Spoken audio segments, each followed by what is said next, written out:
What's up, y'all? Siya.N here from the Siya.N podcast. Today's topic is about discipline, and this one is for the gents as promised. I posted a video about 1 week ago or 2 weeks ago, speaking to the gents, going, there are things we need to be watchful of out there, that there's a lot of information telling us about how to be men, teaching us about how to be good men and all that stuff. And I just think they're unreliable sources. Not all of them. Some are good, some are from the right place. And when I mean right place, I'm talking about Jesus, right?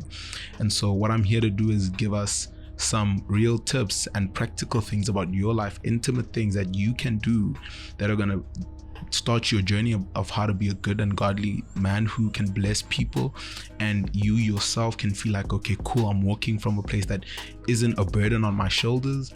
I'm actually doing this and I'm confronting things in my life which are stopping me from being the person I want to be, or that I'm called to be as a man. So ladies, if you're here, you can stay just to get some information, but this one is going to be for the gents. So gents, stay tuned. Right, so discipline.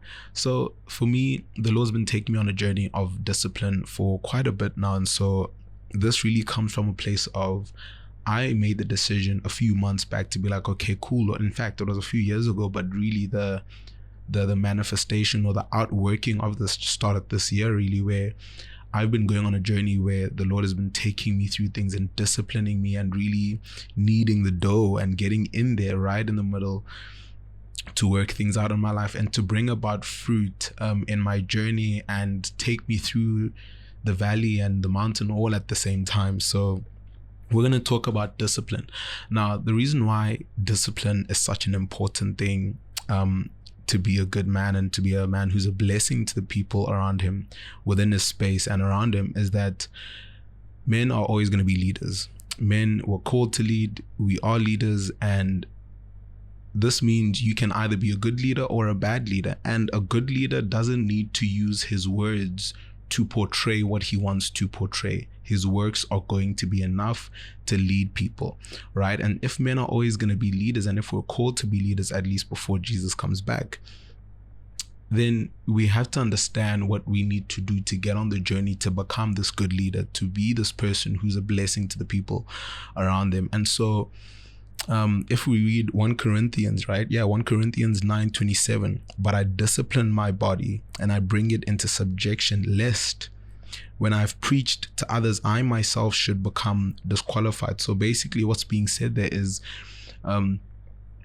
you need to discipline yourself. You need to get yourself into the jive, into the habit of doing things consistently and persistently, right? Because discipline isn't something that just happens. You have to be persistent at it, in order that when you are leading people, as a leader, as a man, as you're leading people, you yourself don't say things. You don't be a talker and you're out here in the streets not doing the thing you told other people to do, right? And so that's what this discipline is about. As we want to be good men, we want to be good leaders, and so that means we have to have discipline, so that when we say things to people, we know we're doing those things before we even say that, right? And I said this in one of my videos, man of God privately before man of God publicly.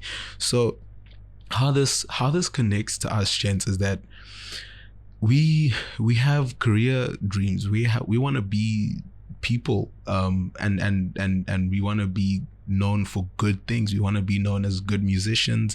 We want to be known as good artists. You want to be known as a good engineer, as an architect, and whatever else it might be, a singer. And I say all these things just because at some point I myself wanted to be all these things. But yeah, you, at the end of the day, you have a thought in your head which drives you to wanting to be known for good stuff. And so what that needs is discipline. You want to be a musician, you have to put in the hours of lyricism, of practicing the music production, putting these things together, the sleepless nights of writing lyrics and throwing them in the bin, writing them again and throwing them in the bin again, just to start over, to get a good track or to get a good EP or to get a good album, right? You have to put in the hours, and this needs discipline. Discipline needs to be cultivated for that to happen. You want to be an engineer? You need to wake up every day and go to work and put in the time to learn how to problem solve, put in the time for whatever drawings that you might be involved in terms of the design process of the engineering process. You need to know how to problem solve and all these things, and problem solve in a way where you're able to come with solutions and not have an anxiety attack because you have no idea how to solve problems. You have no idea how to project manage in order to be a good engineer, right? You want to be an entrepreneur. This is going to need discipline. Why? Because you're going to spend a lot of hours. You're going to spend a lot of hours coming up with the idea for the business day and night. You're going to be thinking about this, and it needs discipline. You need to cultivate discipline because it's going to get you somewhere, right? And you're going to put in the hours. You're going to put in hours into getting the marketing plan. You're going to get the boldness within yourself to start the sales outreach and all these things. And this takes time, it takes effort, it takes energy. And if we're not people who are accustomed with discipline, we're going to crash and burn, and we're not going to be able to build things which are a blessing to the people around us, right? Because it's two ways. It's that as I do the work and I'm disciplined at it, I'm practicing. No one is seeing this work. No one is seeing this. This is work you do in your room. This is work you do at night. And as you put in that time, you're going to one day step into a place where the output of your work speaks for you. You don't have to be talking too much because people know, okay, cool, this person, his music is dope. This person, he is an amazing engineer because he's able to problem solve, he's able to project manage, he's able to do this and that without any signs of stress, without any signs of anxiety. This entrepreneur, I trust them to help me build my business. I trust them with my business. Or you have a good business as the entrepreneur because you've put in the hours, you've put that in, and so you become someone with a trustable posture, with a trustable character because your work speaks for you. Remember, 1 Corinthians 9:27 says, "But I discipline my body and bring it into subjection, lest when I have preached to others, I myself should become disqualified." Remember that we're talking here about not being people who say too much and letting our work speak for us, right? So that's the first part, is you're going to gain a character trait which people can trust without you having to say anything to them. And then the second part of this is we're leaders. And I said this when I started this, is that we're leaders. And so when you lead people, you need to be able to give them sort of a roadmap, right? Sort of a roadmap to get to where they want to get. And you're going to be that example. You're going to be that blessing to people, that you've walked the journey. You've walked the walk, right? You've walked the walk. You've put in the hours. You've put in the effort. And you've gotten to a place where you're able to lead well. You're a good leader. You're a blessing to the people around you because you've mastered the art of discipline. You've disciplined yourself in the time. You've disciplined yourself in the stress. You've disciplined yourself in the times where your body wanted to give out, but you said, "Now we got to keep pushing because I need to do this," right? And now I don't want you to compare this discipline that I'm speaking about to a worldly way of productivity, which is work. No. I don't want you to compare this to that. This is just me sort of putting gusto into this, like putting effort into this to convey the message that discipline is important to, number one, be a man that can be judged off of his works, and not judged in a bad way, but looked upon from a place of, I can trust this person because his works speak for him, right? And we want to be a man who's able to give the roadmap to people because we've done the work, because we've gone down the journey, we've gone down the road to discipline ourselves in order to get the work out there so people can trust us, so we can be a blessing to those people and get them up as well, right? And so the second thing here I wanted to speak about really is discipline never stops. It only becomes a habit. Now, this is a key one. This is a key thing because the world tells you, and even some Christians tell you, which Christians, we need to stop that. We need to stop saying the season of discipline, because discipline is not a season. It's not a one-time season. It's not an on and off thing. You are continually disciplining yourself. Things you do to discipline yourselves, these things only become habits. And I put some examples here. For example, doing your bed every morning. For you younger gents, you know what I mean? Not even younger gents. You might be 25 and you're still not doing this, right? But yeah, doing your bed every morning, gents. Brushing your teeth twice a day, gents. being generous to your friends and people in need, right? Spending time with Jesus, staying away from the things which tempt you to sin. All these things are things we need to do, and these are well, leave need to do, but these are examples of things that we start as discipline, right? We start as things that discipline us, but they fall into being habits. Because, dude, you can't not brush your teeth every day, twice a day, right? Sure, you can skip a day or even a week if you've just been, I don't know, in one headspace. But the point there is, you don't stop these things. These are things that become a part of you. They become a habit. They become an easy thing for you to do. It's not that discipline stops. It's that discipline is continual. And then these things become habits. And as these things become habits, you're able to move on to the next tier of discipline, right? Because you've mastered the basic things. You've mastered basic housekeeping, making sure your space is clean, making sure your body is clean, and that you're working out, that you're eating well. And you're going to the next level now, right? Where you're putting more time into your projects, putting more time into your work, putting more time into your studies, putting more time into other things that you're being called to do, right? And we just need to get it through that. And we need to put ourselves in a position where we understand that, yo, guy, discipline never stops. It never stops. We only get better. We get better at it. We start to master it. We start to master discipline, and we get to a point where we're using it to our advantage because we're growing, right? We grow. And as we grow, we keep disciplining ourselves in the next phase of life. And these are the things we're called. Discipline is something we cannot avoid as men. We cannot do that because it's about the character.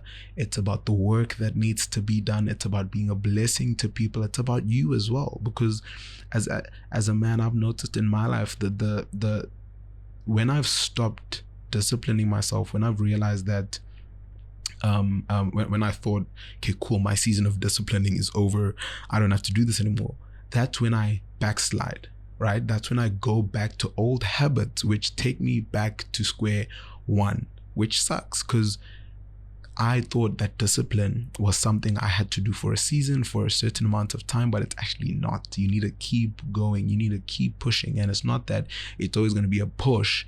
It's not that it's always going to be you have to muster up the energy to do this. No.